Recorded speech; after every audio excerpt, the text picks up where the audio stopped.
How to sell your house before foreclosure. Peace and love, everybody. Abdul with Smith and Son. Let's talk real estate uncut. I mean, very few things can happen to families that are more devastating than going through foreclosure. You know what I'm saying? And I've never been the one to judge because we all go through things. I mean, you know how many evictions I've been through in my, in my existence. It has happened. I mean, things happen. It doesn't define you. But you do got to find a way to settle the situation. You know what I'm saying? When you're facing foreclosure,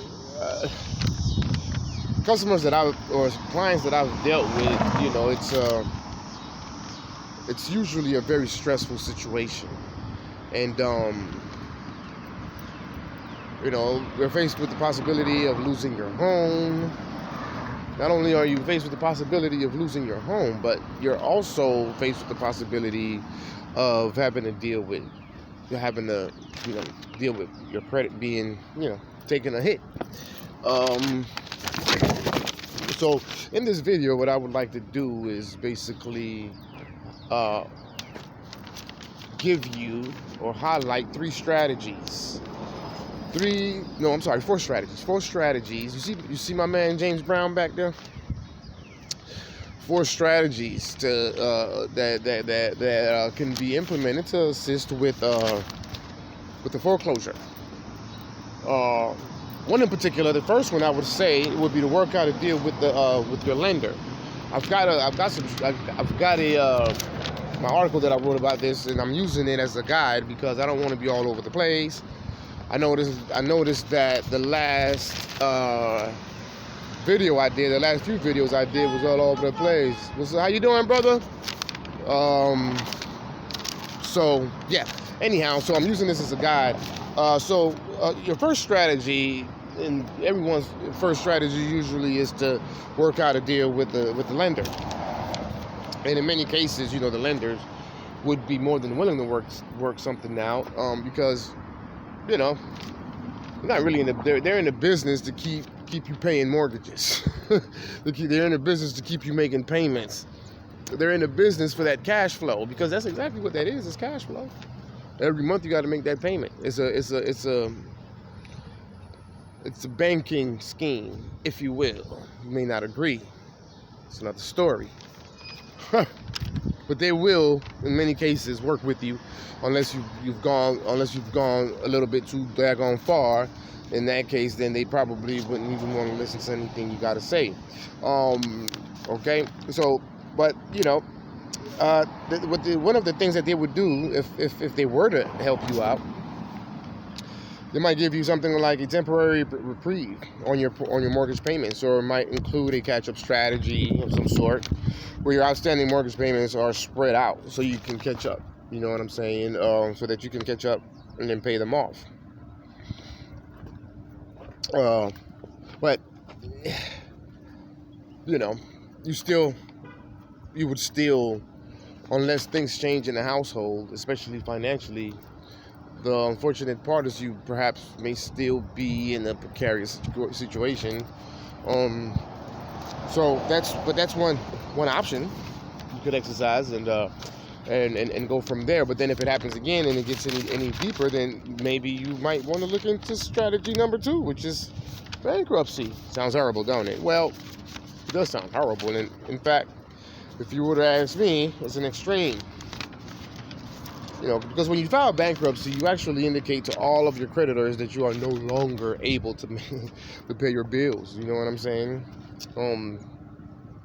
Now, by filing bankruptcy, will put a stop to the foreclosure process because all the creditors must stop the collection process. You know what I mean? But filing bankruptcy, it may require you to sell off some of your assets in order to pay off the creditors, and that might not be the ideal move for you in that instance. You understand? So I would say the next thing too is that it would remain on your credit for a very long time, making it, what's that, about what, 7 years or so, making it difficult for you to be able to secure a loan and buy a car, whatever the case might be. Perhaps even rent somewhere to go, or rent a place as the next place to go. It's tough out here in the world. These different traps that they got for people. It's almost as if, when it's like musical chairs, when the music stopped playing, you better find a seat.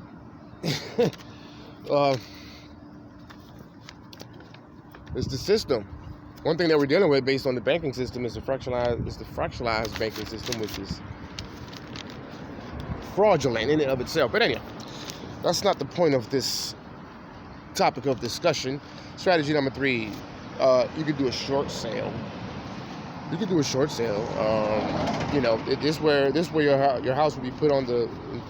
This is where you sell your home and put the proceeds to the sale towards the amount owed on the mortgage. You know what I mean? Typically, you would negotiate with the loss mitigation department, and through that negotiation process, in many cases, and usually it's done by investors, by people like us. But a homeowner can do it themselves. But see, sometimes it's a thing whereas like you don't know what you don't know, and so you hire professionals to take care of these things for you. But the point is that it would help. That's a much better scenario than bankruptcy. The thing with I'll give you 3 reasons why it's better. One reason is that it's proactive, which means that you take matters into your own hands. And when you're faced with a stressful situation, it's always better to be proactive. You never want to be passive and fall back and allow the situation to just happen to you. You want to be proactive and control the outcome of the situation. So, short sale, of all the things that we just mentioned, short sales is the best option. You can get up off your butt and go take care of that yourself if you needed to. The thing with that is, if properly negotiated, it would reduce the owed amount, and you won't get anything. You just lose the house, but you would walk away with your credit intact, and you can always go buy another house. So it's an awesome strategy. Or indefinitely better than just going through the foreclosure process itself or bankruptcy. Another reason for the short sale that you may want to consider is that it's fast.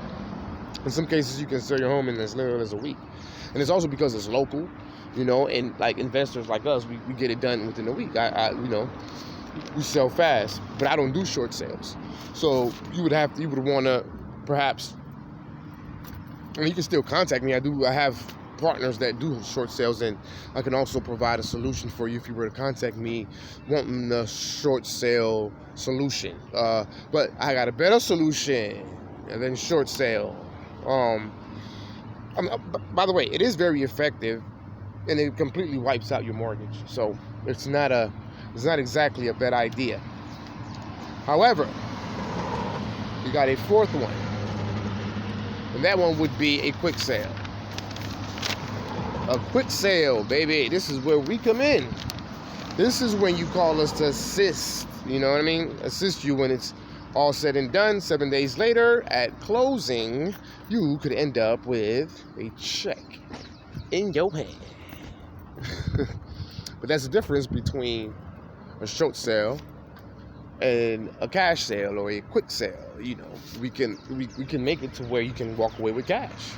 It is a possibility that you can walk away with cash, especially if you have equity. In particular, if you have equity to work with, you can make sure you get cash.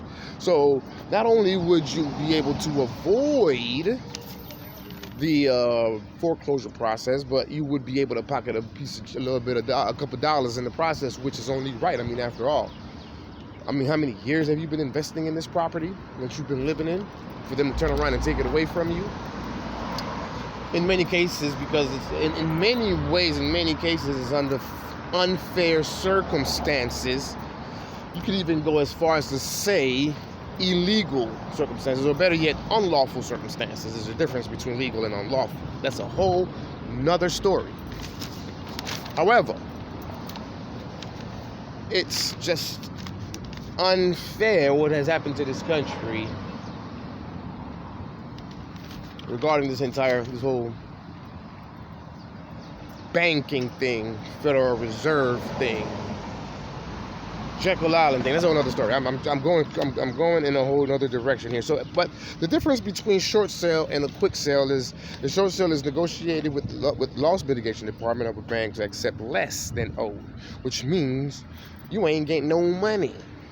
All right, you ain't getting no money. You're negotiating to pay off the lesser amount. Okay, so then we come in, we negotiate it. Let's say you owed, you're being foreclosed on $80,000. We negotiate down to $50,000. You ain't getting nothing,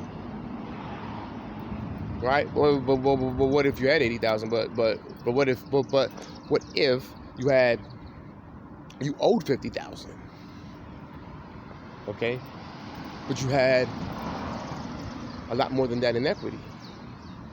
Then we can make it a situation as to where you'll get 10, or we'll pay off the mortgage, right? Which is 50. And then might, I don't know, pocket another 10 because we actually bought the house for $60,000, right? Right? And cashed you out. You paid off the mortgage at 50. You put 10 in your pocket. Went on, moved on to the next house. This is why the quick sales is a better option. But again, you have to assess your situation.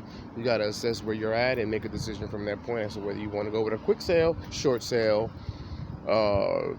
discuss things with the banks, or bankruptcy. Bankruptcy, I would say, in my personal opinion, would be your absolute last option. Okay, so with all that said, brothers and sisters, please hit that like button. Hit it. In fact, at the bottom left of the screen, you'll see my logo. That would be the subscribe button. Beat it up. And also share this thing, man. People want to know about their foreclosure situations, if they can get out of it, if they can fix it. If not, they may want to call me. Be nice. Share the video with people so they can get this, so that they also can get this content, so that they too can do something about their situation in a proactive way, so that they can handle things before things can handle them. All right. So, by the way, we've got an update. The phone number, the company phone number, has changed. It is now 706-888-0967. That is 706-888-0967. The website is smithandsonproperties.com. Go on the website for further information. If you're ready to make a move, fill out the form, and I will be in touch with you. What we say, ASAP. Again, please beat up the subscribe button. I need y'all to help me out here. I need you to help your boy grow this channel. All right? With all that said, peace and love, y'all.